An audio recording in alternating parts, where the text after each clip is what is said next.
2, 3, 2, 1, grabar. Buenas tardes, viceministra, y buenas tardes a la representante de UNICEF. Hoy nosotros aquí estamos reunidos para que le podamos hacer unas pequeñas preguntas que para nosotros son importantes como niñas y adolescentes. Claro, y esperemos que sea una charla súper divertida y fluida. Primero vamos a comenzar presentándonos. Mi nombre es Leslie y tengo 15 años. Mi nombre es Mario Cayo y tengo 16 años. Mi nombre es Gabriel y tengo 12 años. Mi nombre es Sofía y tengo 10 años. Hola, mi nombre es Alexander y tengo 16 años. Me llamo Ana Gabriela, tengo 15 años y estoy en quinto de secundaria. Y bueno, para comenzar con la ronda de preguntas, mi compañera Ana va a comenzar. Pero también quisiéramos que ella se presente. Muy bien, yo soy Percy, tengo 52 años y quisiera tener la edad de ustedes, pero además porque disfruto mucho que puedan hacer preguntas e interesarse tanto en las opciones del país y las necesidades de cumplir como autoridades con los derechos de los niños, niñas y adolescentes. Y felicitaciones por eso. Gracias. Hola, mi nombre es Olga. Yo tengo 49 años y soy la representante adjunta de UNICEF y también estoy feliz de tener al viceministro hoy acá con nosotros y a cada uno de ustedes con nosotros acá. Y ya bueno, y entonces yo voy a empezar la ronda de preguntas y como pregunta base le queríamos hacer la pregunta a usted, viceministro, es ¿por qué es importante tomar importancia y ponerla como primera importancia en invertir en los niños, niñas, adolescentes y que sea por todos igual? Primero porque es una cuestión de derechos y porque los niños y niñas y adolescentes son el presente y no solamente el futuro, como solemos decir. Y esto significa que nosotros tenemos que tener una responsabilidad para que el desarrollo se dé aquí y ahora. Y eso significa políticas en un sentido, pero inversiones para que tengamos los servicios de calidad a todo nivel, desde educación, la salud, pero también las condiciones de seguridad en los lugares donde nosotros trabajamos y vivimos. La importancia es que nosotros, si queremos hacer que el Perú sea más grande, necesitamos que nuestras niñas, niños y adolescentes tengan la visión de un país que los está apoyando y les da soporte para que sigan creciendo. Y yo también les quería preguntar, ¿cuáles son los temas que ustedes toman más importancia o que son una prioridad para ustedes? La mayor parte de prioridades está relacionadas como salud. Está relacionada a que tengan una buena oferta de servicios, que todas las bondades que tiene un sistema de salud moderno lleguen. Cada ciudadano, niño, niña, adolescente, tengan sus coberturas de vacunación, tengan la oportunidad de tener una buena nutrición, y esto es importante porque no solamente es o anemia o desnutrición crónica, como solemos decir, sino también en los niños, ver que tengamos acceso a una alimentación saludable. Tenemos que ligar eso además con la escuela, con la educación, que tiene que ser de calidad, que tiene que darles oportunidades y capacidades, no solamente para aprender el abecedario, entre comillas, sino para saber que vamos a ser profesionales con creatividad, con capacidad, con emprendimiento. Es decir, la escuela tiene que satisfacer las capacidades de desarrollo y los niños están pensando diferente que los adultos del desarrollo. Entre estos elementos, lo básico, yo creo, es toda esa capacidad de un aprendizaje moderno, interactivo, de derechos, con confianza, con seguridad, con personas asertivas como son ustedes el día de hoy. Eso es vital en la educación también, como sociedad. Una pregunta para Olga. ¿Crees que la inversión se debe de ver como un derecho de los niños, niñas y adolescentes? Lo que se debe ver como un derecho son los derechos. Lo que pasa es que los derechos sin plata no son derechos. Entonces es necesario que se asignen los recursos necesarios para que todas las instituciones del Estado puedan hacer lo que les corresponde. Muchas veces se diseñan políticas, se diseñan programas y no tienen el respaldo económico suficiente. No es el caso de Perú, en donde la mayoría de los programas para los niños tienen recursos. Lo que necesitamos es que esos recursos se mantengan, se inviertan mejor y progresivamente se incrementen. Como remontándose ustedes a su infancia, a su niñez, ¿recuerdan que durante su infancia se hayan lanzado programas del gobierno o políticas, como mencionó, para mejorar la calidad de la infancia y de la adolescencia? Bueno, estamos hablando de hace muchos años. Pero no, yo creo que los avances de los países de América Latina en general son avances recientes. Hace cerca de 25 años se aprobó la Convención Internacional de los Derechos del Niño y fue ahí en donde los países empezaron a tomar más conciencia de que existe una gran proporción de población que son niños, niñas y adolescentes que merecen todas las oportunidades y no solamente las merecen, es muy importante dárselas porque eso va a hacer que el país sea más sostenible, viva más en paz, sea más productivo. Entonces yo creo que hace unos 25 años es cuando empieza realmente a invertirse con mayor formalidad en los niños y en las niñas y para todos, que era lo que ustedes decían, porque hace unos años cuando yo era niña, seguramente yo tuve también muchas oportunidades, pero eran oportunidades que mis padres trabajaban para darme y era menos la oferta que hacía el Estado en ese momento. Hoy en día, tanto los padres y madres de familia como el Estado trabajan para darle las mejores oportunidades a los niños. ¿Y para usted, viceministra? Yo me acuerdo de una niñez en la que yo tenía oportunidades, porque mi familia era de clase media y yo vivía en una ciudad. Pero recuerdo mucho que lo que los padres solían decir era todo tiempo pasado fue mejor.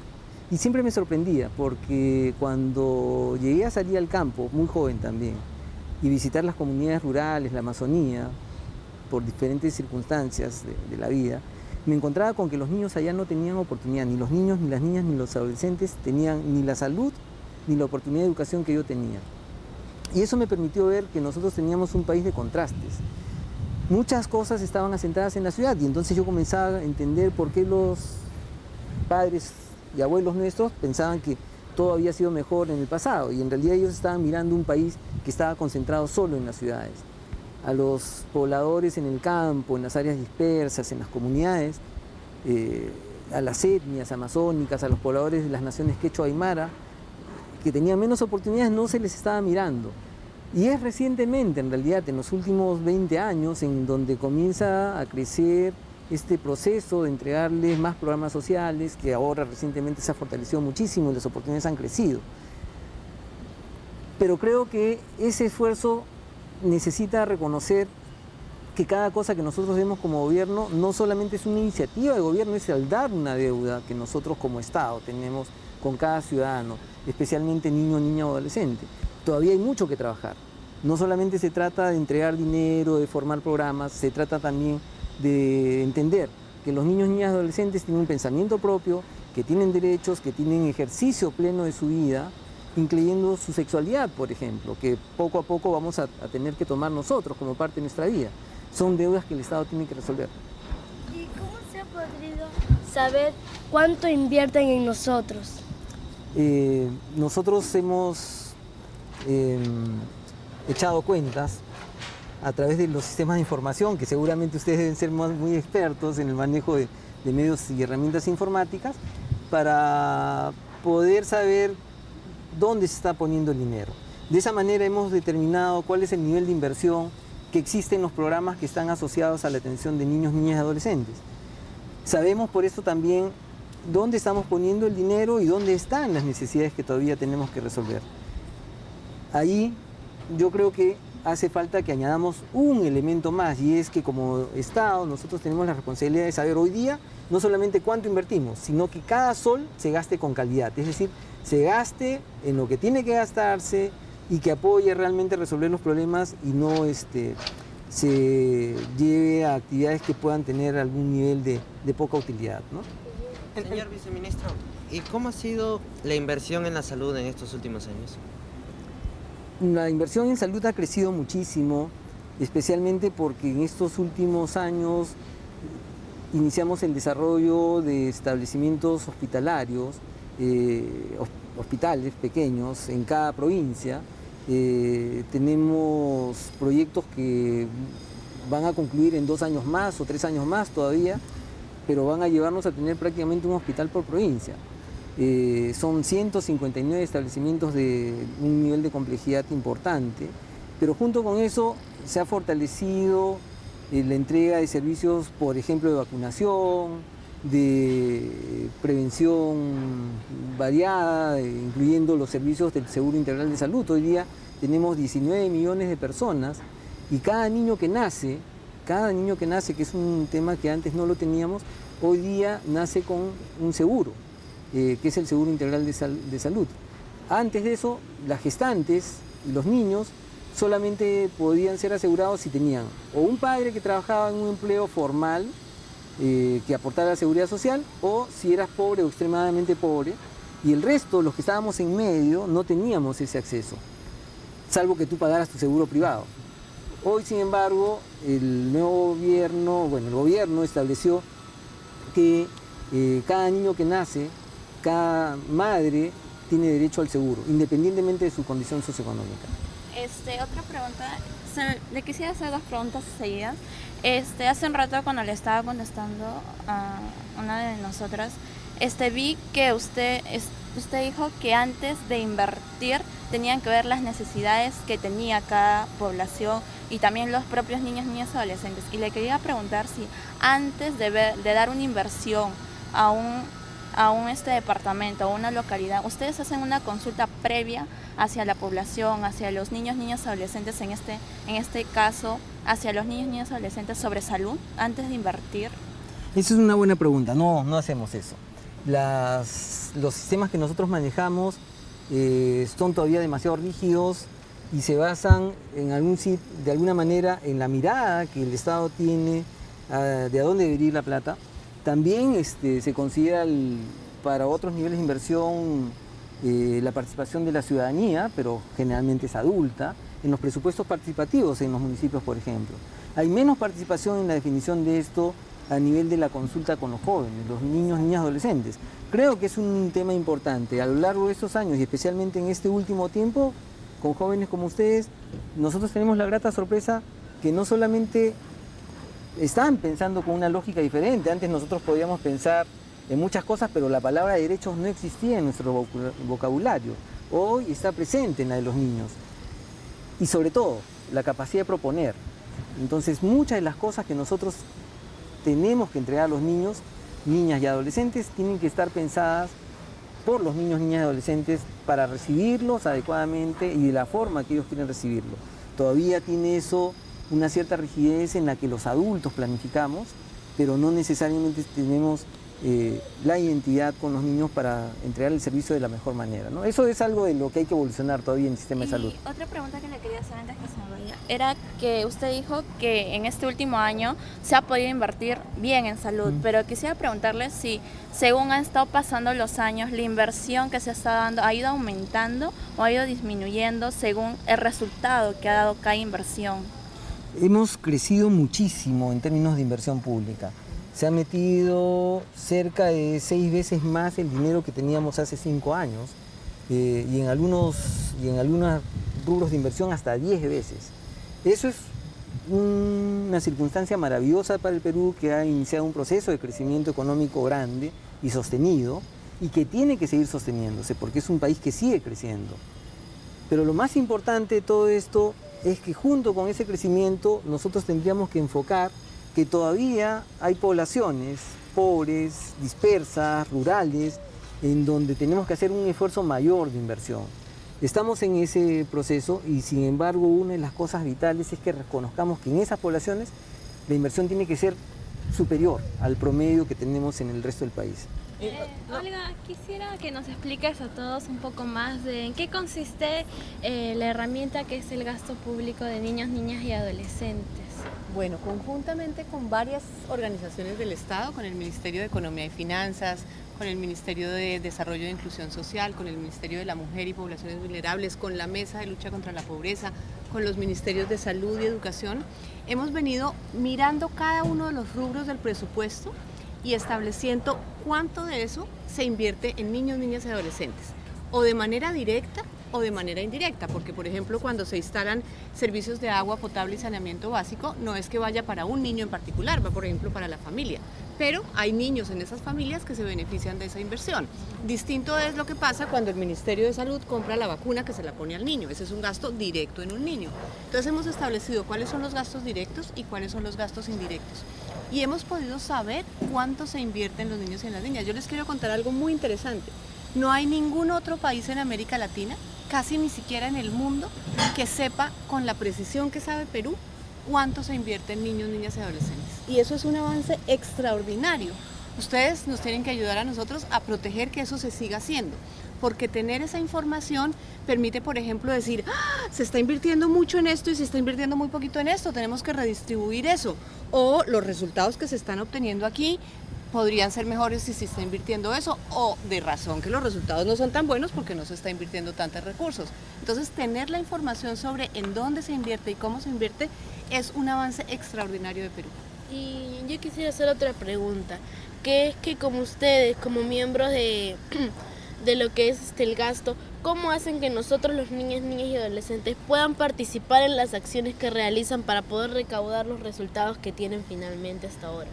Bueno, uno de los principios, como lo estaba diciendo el viceministro para nosotros, es que los niños y las niñas puedan participar, que la voz de los niños sea escuchada. Eso antes era impensable, en mi época jamás. Y realmente de manera muy reciente han empezado a participar ustedes, por ejemplo, en los presupuestos participativos a nivel local, o por ejemplo en los COPARE o en las diferentes instancias que están planeadas para que ustedes intervengan.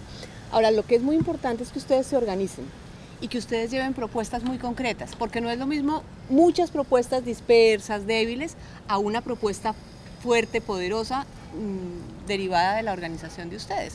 Entonces, cada vez más tienen que participar no solamente en cuáles son, mostrarnos a todos, a los decisores, cuáles son los problemas que ustedes viven, cuáles son los sueños que ustedes tienen, sino también participar para decir, se está invirtiendo poco acá, nosotros creemos que esto debería tener más recursos, o la opinión de ustedes. ¿Y para usted, ministro? Yo creo que el espacio de participación empieza por los barrios y los colegios. Entonces, así como nosotros en el pasado pensábamos que las únicas organizaciones posibles eran los clubes de fulbito, no pensábamos mucho en las niñas en realidad, ¿no? Y los derechos que tienen. Pero los niños, niñas y adolescentes ahora tienen un lenguaje diferente. Incluyen más, piensan en el bullying, por ejemplo, piensan en los derechos, piensan solidariamente, tienen capacidad de propuesta. Yo creo que ese espacio tiene que ir a los barrios, tiene que ir a los colegios. Tenemos que sacar adelante discusiones que nosotros podamos hacer periódicamente en esos espacios donde estamos reunidos permanentemente, para opinar de diferentes cosas. ¿Cómo queremos que se aborde la lucha contra las drogas, por ejemplo? ¿Cómo llevamos una vida mejor en términos de nutrición? ¿Cómo queremos que nos den un trato especial y diferente en los servicios de salud? ¿Cómo esperamos que nos den la información para que nosotros tengamos un mejor entendimiento de cada cosa? ¿Cómo nos tienen que informar? Porque también somos sujetos a los que hay que informarnos. ¿Cómo están entregándonos el dinero que corresponde a cada niño? ¿Cómo en nuestra comunidad esa información puede ser utilizada para que le preguntemos al alcalde, para que le preguntemos al jefe de la red de salud, para que le preguntemos al director del colegio qué más se puede hacer por mejorar las condiciones de salud, de educación, de vida de cada uno de los niños, niñas y adolescentes? Y especialmente, ¿qué propuestas se tienen? Entonces, ese nivel de organización es algo que tiene que continuar desarrollándose. Existe como gérmenes en diferentes lugares, pero tiene que haber un movimiento más grande, más inclusivo, nacional. Ustedes son líderes para eso. Hay organizaciones que pueden apoyar. Y lo importante es que no se sienta como que eso es un tema de adulto, que muchas veces cuando tú discutías con otros jóvenes acerca de la necesidad de tener algún nivel de propuesta, eso era para los viejos. Hoy, más que nunca, es un tema de cada joven, es más que nunca un tema de cada niño, niña, adolescente que quiere ser mejor ciudadano y que quiere tener mejores oportunidades para crecer y ser un adulto también feliz. Le quería preguntar, bueno, usted nos explica con la señora representante de UNICEF cómo es el proceso, cómo se lleva a cabo todas estas inversiones, pero realmente le quería preguntar, porque una duda que yo tengo, es que nosotros los niños, niñas y adolescentes podemos acceder a saber cuánto se está invirtiendo en nuestra localidad o nuestra región, o en este caso ya a nivel nacional. A nivel nacional es perfectamente posible. Nosotros tenemos varios sistemas de información, tal vez no son todo lo amigable, porque si tú haces la pregunta, probablemente significa que nosotros no te hemos entregado a ti el APP que te permita descargártelo en tu celular o en una página en Facebook que esté dándonos a nosotros la información que tú quieres saber para saber en mi comunidad, en San Juan de Lurigancho, en el sector 5, cuánto dinero ha invertido, cuántos trabajadores están relacionados a la actividad mía, o sea, cuántos trabajadores de salud tengo, cuántos docentes tengo, cuántos guardias municipales tengo, que son todos los datos que nosotros quisiéramos tener para saber que están invirtiendo bien en mi comunidad y por lo tanto en mi persona.